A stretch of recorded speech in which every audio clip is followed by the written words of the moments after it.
부동산의 핫 키워드를 전해드립니다. 부잉부잉 양지영입니다.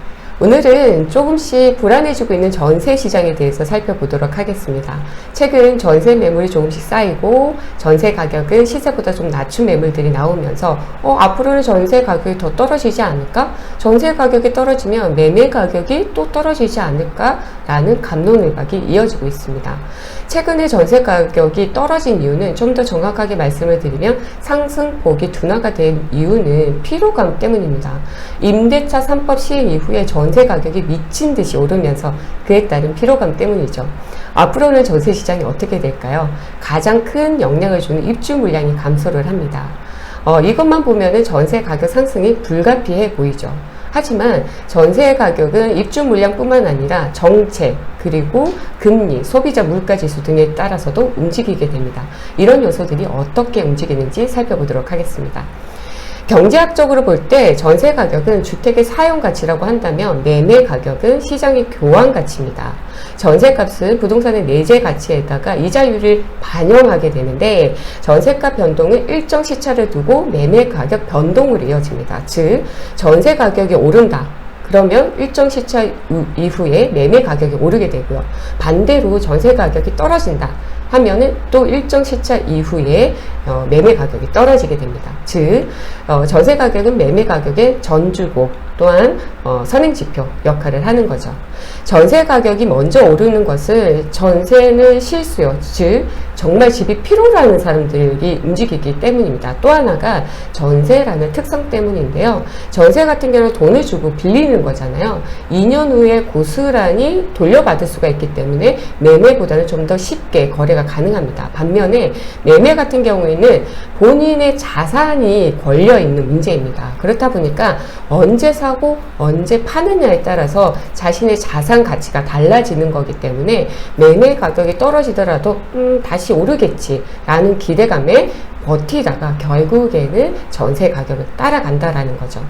매매 가격은 투기적인 요인에 의해서 오르기 때문에 거품이 생길 수 있습니다. 하지만 전세 시장 같은 경우에는 앞서도 말씀을 드렸듯이 실수요와 주택 공급에 따라서 움직이기 때문에 거품이라는 게 없습니다. 즉 시장의 과열된 분위기에 의해서 매매 가격이 오르더라도 전세 가격이 떨어질 때 투자를 할 경우에는 투자에 실패를 할 확률이 높다라는 거죠. 우선 전세 가격이 최근 어떻게 움직이고 있는지 살펴보도록 하겠습니다. 한국부동산원 주간 아파트 전세 가격 변동률을 보면 2월 22일 기준 전국은 전주와 같은 0.19%를 기록했습니다. 이 가운데 서울은 전주 0.08%보다 소폭 낮아진 0.07%를 기록했습니다. 작년 11월 말에 0.15, 12월 말에 0.13%로 지속적으로 전세 가격 상승률이 둔화가 되고 있습니다. 특히 강남 4구의 전세값 상승폭 둔화가 눈에 띄는데요. 송파구는 전주 0.07%에서 0.05, 강동구는 0.05에서 0.03, 강남구도 서초구도 0.05%를 기록했습니다.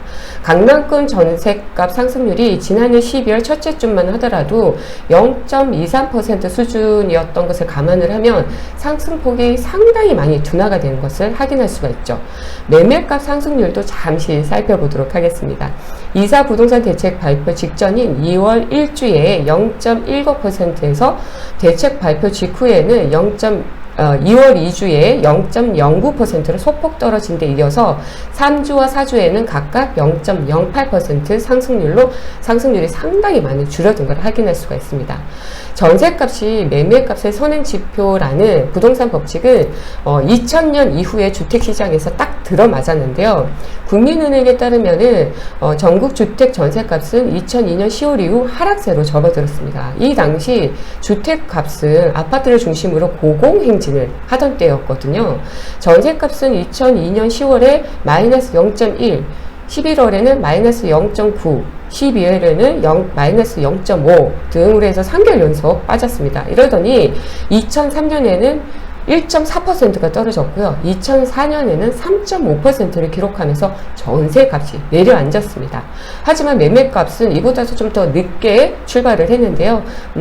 즉 2003년 11월에는 0.4%가 떨어진 이후에 하락세로 계속 이어졌습니다. 자, 전세는 실수요와 주택 공급에 따라 움직인다고 말씀을 드렸죠. 즉, 입주 물량에 따라서 큰 변동이 일어나는데요. 실제로 과거 2008년에 송파구의 잠실동에 엘스와 리센츠 그리고 파크리오 등 무려 1만 8천여 가구가 재건축을 통해서 한꺼번에 입주를 하면서 그해 전세값이 급락을 했었는데요. 그해 송파구 아파트 전세값은 무려 14% 가까이 빠졌습니다. 당시 서울의 전세가 평균 변동률이 마이너스 4.31%였던 것을 감안을 하면 10%포인트 가량 높은 수준이었던 거죠. 최근에도 이런 사례가 있었습니다. 2019년 1월에 미니 신도시급의 송파 헬로시티가 입주를 했죠. 그러면서 송파구 전세 가격이 급락을 했었는데요. 송파 헬로시티가 입주가 시작할 때쯤 초반 가격보다도 3억 원 이상이 떨어진 매물도 나오기도 했습니다. 매매 시장은 실수요와 함께 투자 수요가 있는 반면에 전세 시장은 오직 실수요에 따라 움직이기 때문에 수급이 맞지 않을 경우에는 전세 가격으로 바로 나타납니다. 예를 들어서 새 아파트가 입주하기 4, 5개월 전이다. 혹은 기존의 그 전세 세입자가 나가기, 전세 만기 4, 5개월 전이다 라고 했을 때 한 달이 지나면 전세 가격이 조금 떨어지게 됩니다. 근데 2달이 지났는데도 불구하고 집을 보러 오는 사람이 없다 라고 할 경우는 집주인들이 좀 마음이 조바심이 생기죠. 그러면 가격이 좀 더 많이 내립니다. 근데 입주하기 1개월 전이고 전세 만기 1개월 전이다 라고 할 경우에는 집주인들은 정말 마음이 급해집니다. 왜냐하면은 새 아파트라고 할 경우에는 빨리 세입자를 들여서 그 보증금을 활용해서 잔금을 치러야 하고, 또한 기존의 주택이다 라고 할 경우에는 빨리 세입자를 들여서 그 보증금으로 기존의 세입자를 내보내야 하는 상황이기 때문에 1개월 전일 때는 집주인들은 시세보다 더 대폭 낮은 매물로 내놓을 수밖에 없다라는 거죠. 그렇다면 최근의 전세 매물들은 또 어떤지 좀 살펴보도록 하겠습니다. 서울에서도 최근 상승폭이 많이 둔화된 강동구를 먼저 볼게요. 강동구에서도 지난 1월에 입주가 시작된 고덕자에는 전세 매물이 어마어마하게 지금 쌓이고 있는 상황입니다. 전용 84제곱미터의 한 매물을 보면은 최초 등록가가 7억 9천만 원이었는데 13일에는요 3천만 원을 내리고요. 16일에는 다시 1천만 원을 내려서 현재 7억 5천만 원의 매물이 나오고 있고요. 2019년 중순에 입주를 시작한 고덕 그라시움은 이제 2년 전세 만기 전세 매물들이 나오기 시작을 하면서 전세 매물이 좀 쌓이고 있는 상황입니다. 전용 84제곱미터는 최초 9억 5천만 원이었지만 계속 떨어지면서 현재 8억 6천만 원까지 떨어졌습니다. 송파구 신천동 파크리오 전용 84제곱미터는 전세 매물이 쌓이면서 며칠 만에 1억 원이 떨어진 매물들도 나오고 있습니다. 강남구 역시도 마찬가지인데요. 개포동의 레미안 블레스티지, 개포 레미안 포레스트 등에서도 가격이 내린 그 전세 매물들이 나오고 있는 상황입니다. 자, 앞으로는 어떨까요? 고민을 해야겠죠. 전세 시장에 있어서 불안 요소 중에 첫 번째가 전세 물량이 될 수 있는 입주 물량 감소입니다. 앞으로는 올해와 내년에 서울의 입주 물량은 더 감소를 하게 되는데요. 지난해 서울의 입주 물량이 5만여 가구였지만 올해는 2만 7천 가구로 떨어지고요. 내년 같은 경우는 더 문제입니다. 1만 7천 가구로 반토막이 납니다. 이렇게 되는 상황이면 전세 가격 상승이 불가피해 보입니다. 또한 상기 신도시 사전 청약제 그리고 임대차 3법 등으로 인해서 전세 가격 역시 오를 수밖에 없다라는 요소들이 보이죠. 정부의 정책도 전세 물량을 감소시키고 있습니다. 정부가 다주택자에 대한 취득세, 보유세, 양도세를 이런 고강도의 세금 정책을 피면서 집주인들은 매물로 내놓기보다는 임대사업자 등록과 그리고 증여를 택했습니다. 여기에 자녀 입장에서도 자녀에게 증여를 하기 위해서는 자녀를 세대 분리를 시켜야 되죠. 그리고 자녀 역시 1주택자의 양도세, 장기특별공제를 받기 위해서는 2년 거주를 해야 됩니다. 즉 전세 매물로 나올 수 있는 물량들이 감소한다라는 거죠. 두 번째는 입주 물량은 감소하는데 전세 수요는 늘어납니다. 로또 청약 그리고 올해부터 시작되는 상기 신도시 사전 청약제 등으로 인해서 전세 수요는 늘어날 수밖에 없습니다. 허그가 분양가 통제를 하고 있고 또한 민간 택지에도 분양가 상한제를 시행을 하면서 청약 당첨은 수억 원의 시세 차익을 얻을 수 있는 로또 분양을 불리기 시작을 하면서 너도 나도 청약에 나서고 있습니다. 그렇다 보니까 무주택 기간을 늘려야 되고 그러다 보니까 또 전세 수요가 늘어날 수밖에 없다라는 거죠. 실제로 상기 신도시 중에서도 입지가 좀 뛰어나다라고 평가받는 하남이라든가 남양주 같은 경우에는 다른 수도권의 지역에 비해서 전세가 상승률이 상당히 높다라는 것을 확인할 수가 있습니다. 이런 요인만 봤을 때는 전세값 상승이 불가피해 보입니다.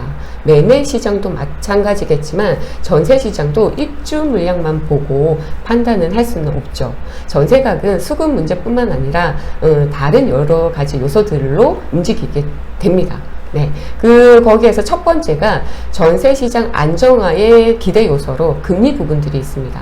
최근에는 전세 가격이 크게 상승한 이유는 여러 가지 원인들도 있지만 금리 부분들도 상당히 컸습니다.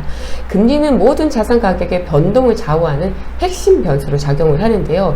지금처럼 장기적인 제로 금리와 함께 최대의 시중 유동성이 겹친 시기에는 부동산 등 자산 가치를 끌어올리는 역할을 할 수밖에 없었습니다. 자, 전세 가격과 금리 관계부터 살펴보도록 하겠습니다. 전세 가격과 금리는 반비례 작용을 합니다. 지금처럼 제로 금리가 지속이 될 경우에는 집주인들은 은행보다 높은 수익을 기대를 할 수 있는 월세로 전환을 할 수밖에 없습니다. 그렇다 보니까 상대적으로 전세 물량이 줄면서 전세 가격은 오를 수밖에 없는 거고요. 실제로 2006년부터 현재까지 꾸준히 전세 물량은 줄고 월세 물량, 월세 주택은 늘어나고 있는 상황입니다. 반대로 금리가 오르게 되면은 전세금을 활용한 은행 수익을 얻을 수 있는 집주인들이 늘어나겠죠. 그러면은 전세 물량이 상대적으로 늘면서 전세 가격은 안정화될 수밖에 없습니다.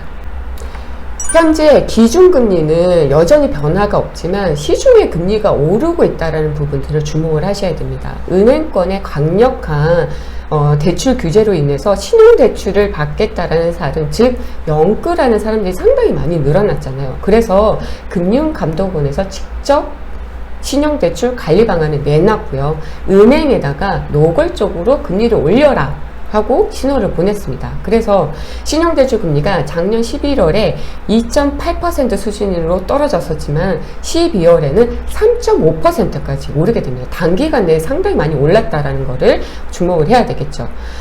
근데 실수요가 많아서 실거주장에 강한 면모를 보이는 지역들 같은 경우에는 금리가 오르더라도 전세 가격이 변화가 없는, 오르는 그런 현상을 보이는 지역들도 있습니다. 대표적으로 마포구를 들 수가 있는데요. 마포구 같은 경우에는 출퇴근 수요가 탄탄하기 때문에 금리가 오르더라도 전세 가격과 매매 가격이 상승하고 안정화되는 모습을 보이기도 했습니다. 대출금리가 상승하고 있다는 것은 부동산 시장에서 부정적인 역할을 할 수밖에 없다라는 거죠. 당장에 시장에 드러나지는 않겠지만 대출을 이미 받은 사람들이나 앞으로 대출을 받으려고 하는 사람들 입장에서는 부담이 될 수밖에 없겠죠. 만성적인 저금리가 지속되고 있는 가운데 그 기저에는 미국 연준과 같은 중앙은행들이 저금리를 지속하고 있고 또한 당분간 이 분위기는 이어질 수밖에 없다라는 믿음 때문입니다. 하지만 최근 스탠스가 이전과는 좀 많이 달라지고 있죠. 미국 같은 경우에는 저금리의 지금 같은 저금리로 인해서 부작용이 만만치 않습니다. 미국 달러 가치와 통화 정책 유지에 상당히 부담으로 작용을 하고 있고요. 특히 민간은행의 지분을 가지고 있는 미국의 연준은 은행의 마이너스가 될 저금리를 지속적으로 유지할 이유가 없다라는 겁니다. 중국 역시 통화당국의 긴축이 슬금슬금 나오기 시작을 했고요. 우리나라 역시도 가계대출 등 부채가 심각하고 있는 가운데 경고에 나서고 있는 상황입니다. 지금처럼 저금리를 지속할 이유가 없다라는 겁니다. 또 하나가 금리 수준을 결정하는 소비자 물가지수가 앞으로 더 오를 가능성이 있다라는 겁니다. 소비자 물가지수는 쉬운 말로 물가가 얼마나 올랐는지 보여주는 수치입니다. 경기가 좋지 않을 때는 소비자 물가지수가 하락을 하고 또한 인플레이션 하락, 기준금리 하락을 이어지는 반면에 화폐 가치는 상승을 하고 주가와 부동산 가격, 채권 가격은 상승을 합니다. 경기가 좋을 때는 반대로 움직이겠죠. 금리 수준을 결정하는 소비자 물가 지수가 앞으로 오를 가능성이 높아졌는데 연간 소비자 물가 지수는 2019년 0.4% 이어서 작년에는 0.5%로 2년 연속 0% 수준을 유지하고 있습니다. 2년 연속 0%대의 물가는 1965년 관련 통계 작성 이후 처음이고요. 또 연간 소비자 물가 상승률이 0%를 기록한 것은 외환위기 직후인 1999년을 비롯해서 2015년, 2019년 등 4차례 뿐입니다. 0%의 저물가는 코로나의 영향이 컸습니다. 통상 정부가 돈을 많이 푼다라고 하면 인플레이션이 일어난다라고 보는데 이번에는 정부가 아무리 돈을 풀어도 저물가가 이어지고 있습니다. 결국에는 코로나 등으로 인해서 경기와 소비가 위축이 되면서 정부가 아무리 돈을 풀어도 부동산과 주식에만 돈이 쏠리고 내수시장에는 돈이 안 돈다라는 걸 의미를 하는 거죠. 앞으로는 코로나 백신 접종의 전개 상황이 소비자 물가지수의 핵심 변수로 작용할 것으로 보입니다. 올해 소비자 물가지수는 전년 대비 상승을 했죠. 그 이유는 또 어느 정도 확정된 미래였던 것 같습니다.